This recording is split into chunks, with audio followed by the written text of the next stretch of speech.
Which one of the following conditions is mostly associated with a large A wave in JVP? Now, this also you always remember, there are large A wave which is caused by nothing but an right atrial contraction. Okay, so large A wave is caused by a right atrial contraction. So you have to understand to things to solve the MCQs. So right atrial contraction, that means large A wave is produced when the blood is not able to go down from the right atrium to the right ventricle, or right atrium is finding it very hard to pump blood to the right ventricle. That means there is some obstruction, or there is some obstruction here or further on, that the right atrium is not able to pump the blood towards the right ventricle, and therefore it is seen in the JVP, a large A wave. So simple obstruction can be a cause. That means in a form of tricuspid stenosis, it can be pulmonary artery hypertension, it can be right ventricular hypertrophy. Okay, so now can you see any one of these in the options? Yes, we can see pulmonary hypertension. So this is the right answer. Complete heart block, we find Cannon A waves. Why? Because there is AV dissociation. The atria is contracting against a closed tricuspid valve. So that is how we find Cannon A waves. Okay. SVC obstruction, very, very important. It leads to non-pulsatile. It leads to non-pulsatile JVP. Tricuspid regurgitation will give you a very large V wave. Okay. So this is how you have to remember. And constructive pericarditis will give you Kussmaul's sign. Okay. And ventricular tachycardia again will give you a large A wave. So this is what you have to remember, right? Then the other question is, glycemic control in diabetes is most likely worsened by which of the following? And you have been given the questions as atypical antipsychotics, ACE inhibitors, NSAIDs, tricyclic antidepressants, lithium and opioids.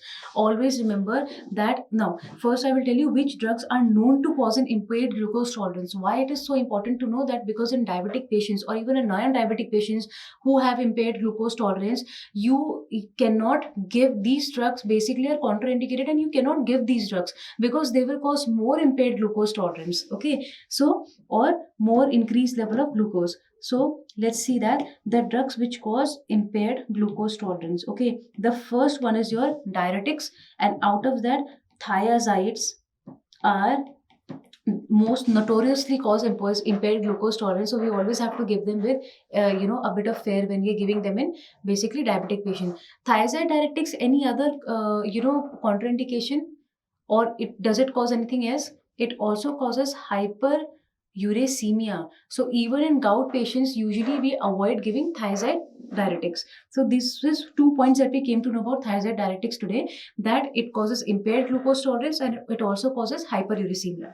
Then the other thing is very important, steroids, mainly corticosteroids. Okay, not mineralosteroids. Okay, no, I mean it is corticosteroids, not mineralocorticoids. Okay, then the other thing is tacrolimus. Okay, cyclosporin, which is used for an intensive therapy in ulcerative colitis and in other diseases also. Okay, then interferon alpha, nicotinic acid, and our answer, that is atypical antipsychotics. So over here our answer is atypical antipsychotics. So this is what we have to remember. Okay, then we come to the next question, which is hypokalemia. A very important question. Try to understand it very easily and you'll get the answer. Okay, hypokalemia, hypertension and alkalosis. No similar family history, raised aldosterone. The question is most likely to indicate, basically, obviously, that, this is very clear that it cannot be carcinoid or thyrotoxicosis or niacin or Diddles. So basically, you students would be confused between Conn syndrome and Addison's. This is what we are sure about. Now, Addison's disease, simple as that. In Addison's disease, you get, and this is how we usually teach the students also, that just remember some key points about everything. You get hyperchloremic metabolic acidosis. You get hyperchloremic metabolic acidosis, or the other way to remember Addison's disease is more easy. Simple. Two things will increase, which is potassium and chloride will increase, and the rest of the things will fall. There will be decrease in BP. Okay, there will be decrease in sodium. Okay, there will be decrease in pH. Okay, so these are the things, and there will be decrease in HCO3. This is how we basically remember Addison's disease. Now that you know this, you know that my answer is Conn syndrome. Okay, my answer is Conn syndrome. And what is Conn syndrome also known as? What is Conn syndrome also known as? It is known as your primary hyperaldosteronism. That is also known as primary hyperaldosteronism. Okay, and it is most commonly caused by adrenal adenoma. It is most commonly caused by adrenal adenoma. This is the second thing that you have to remember. Okay, and the features are simple: increased BP, hypertension, hypokalemia. It will lead to decrease in potassium, and then it will lead to alkalosis. That means pH will be high, just the opposite of Addison's disease. So this is what you have to remember. Okay, then again, a very commonly asked drug, because it is very important. It is a DMRD, and it is used for the treatment of rheumatoid arthritis and the many other diseases. Okay, which one of the following adverse effect is mostly characteristically associated with methotrexate? Okay, and they have given the options like ototoxicity, hemorrhagic cystitis, peripheral neuropathy, cardiomyopathy, dermatitis, and mucositis. Okay, so let's just read something about methotrexate. Okay, we'll read a bit about methotrexate. Okay, so what do we know about methotrexate? That it inhibits dihydrofolate reductase. Okay, it inhibits dihydrofolate reductase. This is one thing that you have to remember. Okay, and indications are any inflammatory arthritis like rheumatoid arthritis or leukemia or psoriasis. This is where we basically are using methotrexate. So why is it so important, to know that where is it contraindicated and what are the adverse drug effects? I'll tell you now. Okay, because the ADR are very important. The first one is mucositis. It also causes myelosuppression. And how will be the myelosuppression seen in your complete blood picture? You will see that there will be presence of agranulocytosis. Okay, then it also causes pneumonitis. It causes pulmonary fibrosis. Okay, and it causes liver fibrosis. You cannot forget these causes. So if you have to remember is myelosuppression, fibrosis in the form of pulmonary and liver fibrosis, okay, and mucositis and pneumonitis. Mucositis and pneumonitis. So these are the most important adverse drug reactions of methotrexate, which are asked many times in exams. Okay. The other thing that I want to tell you is that about women. If a woman of rheumatoid arthritis comes to you and she's planning pregnancy, what will you tell that woman? You will tell her that you have to avoid methotrexate for at least 6 months. You have to avoid methotrexate for at least 6 months. Okay, that means she has to use an effective contraception method for at least 6 months, and after 6 months, of leaving methotrexate, she can plan for a child. So this is very important thing about methotrexate. Okay, then the next question is, rheumatic fever is mostly associated with which one of the following ECG changes?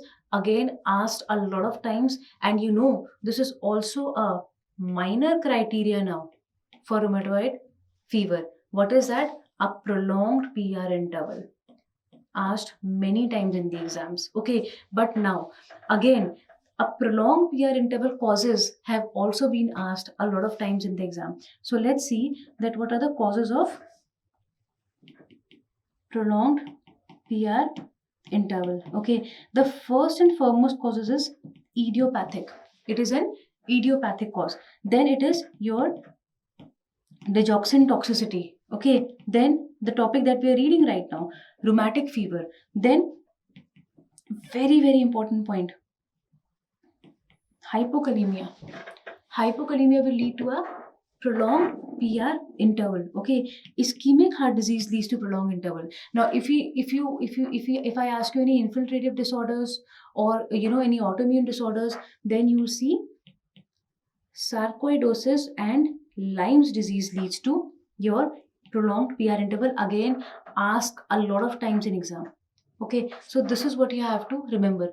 And one more thing that I want to tell you, while reading infective endocarditis, you will see that in infective endocarditis, there are some markers for poor prognosis in infective endocarditis. Those markers are like a staph infection, or there is an aortic root abscess, and one of them is also a prolonged PR interval, is known, as a poor prognosis marker for infective endocarditis.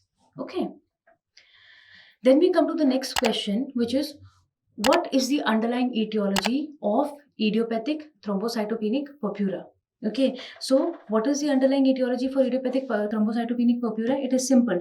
Antibodies directed against the glycoprotein, which is 2B3A or 1B59 complex, but you have to remember 2B3A. Okay, this is what you have to remember. Okay, and not only this question, ITP has been asked in a lot of phases in the MCQs and exams. Okay, so we know the etiology of ITP, and we also know that maybe ITP mostly is detected incidentally in the blood findings. Okay, now symptomatic, that means the patient mostly will be asymptomatic, but a symptomatic patient will complain of petechiae.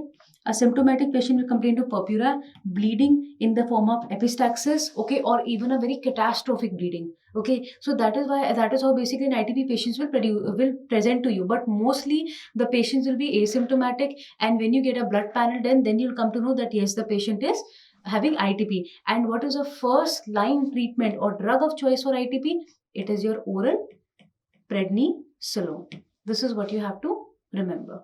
Okay. Thank you.